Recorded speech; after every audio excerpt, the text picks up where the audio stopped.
We have a very strange looking trigonometry problem. I found this problem in a document called Euclid's Orchard by some guys who are, I guess, trying to help people prepare for math competitions.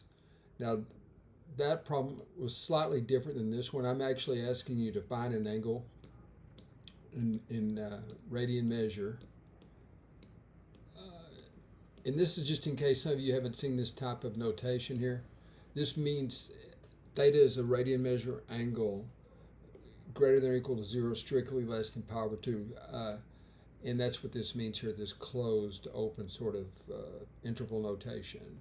Now, if you'll take a look right here, this is a very strange looking problem in the sense it's logarithmic in form. We have a log with a variable base, namely 6 sine theta. Its input argument is 6 cosine theta, and it's equal to 3/2. Now, do remember that a logarithm, every logarithmic statement has a corresponding exponential statement.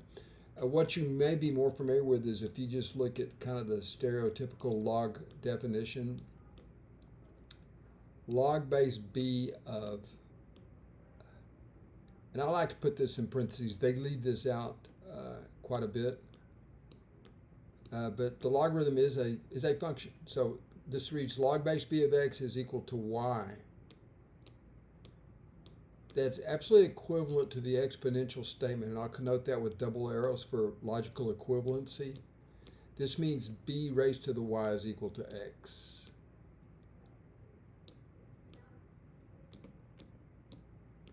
And again, another way of stating this in sort of common language is that the logarithmic function and the exponential function are inverses, okay? And that's what I said right here. That's what this says. That's what this says. And so what we do is we write this exponentially. Okay, we have something in this form, which this part right here looks like this, right? Now we're going to rewrite it exponentially, which is what we did right here. So all of a sudden we're thinking about polynomials. All of a sudden, this is crazy, we're thinking about polynomials. Now notice we squared both sides of this equation to get rid of the denominator, which is the same as extracting the second root or the square root. Okay, so we square both sides to get to this stage, and then the rest of this is just fairly, oh yes, right here. Don't forget that sine squared theta, the Pythagorean identity, gets used here. Sine squared theta, I'll leave out the parentheses. Sine squared theta plus cosine squared theta. This is just another statement of the unit circle, basically. It's really the x squared plus y squared equals 1 unit circle, just in angular form, where the radians and the arc length are the same thing, actually, okay? But let's write this out, cosine squared. And this is called Pythagorean's identity sometimes. There's two others that you can get by dividing through by cosine squared or sine squared.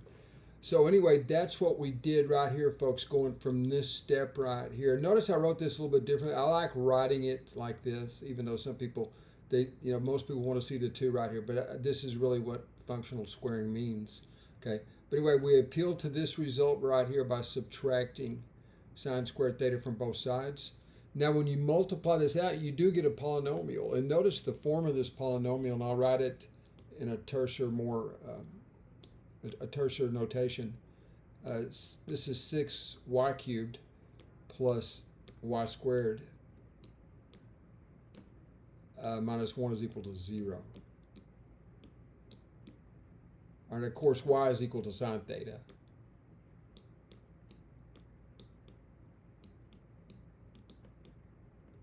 Now, famous result, if you have a polynomial with integer coefficients, there's something called the rational zero theorem where you can construct the rational zeros.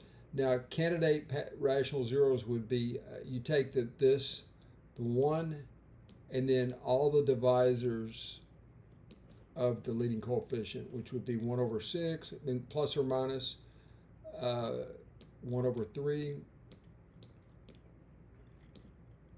1 over 2, and of course 1 over 1, I'll leave that out.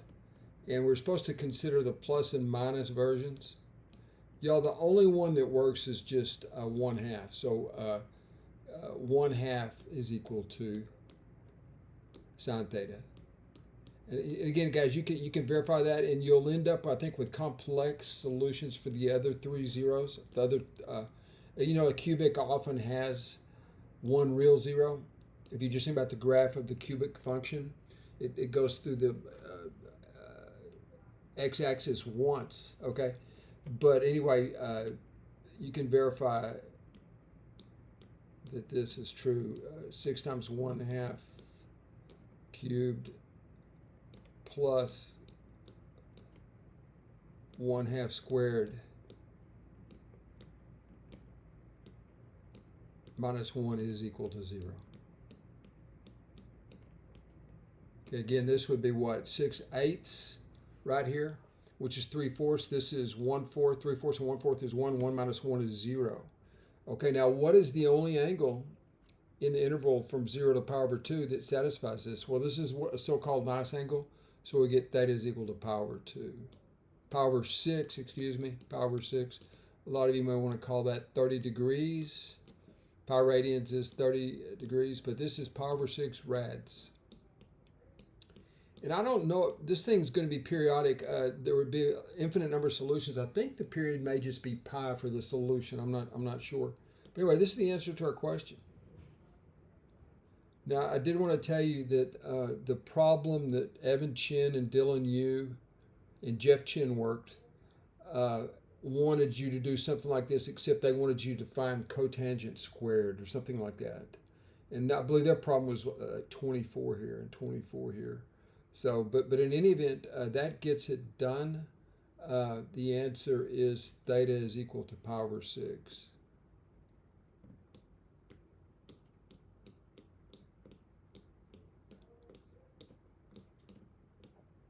Okay, good night.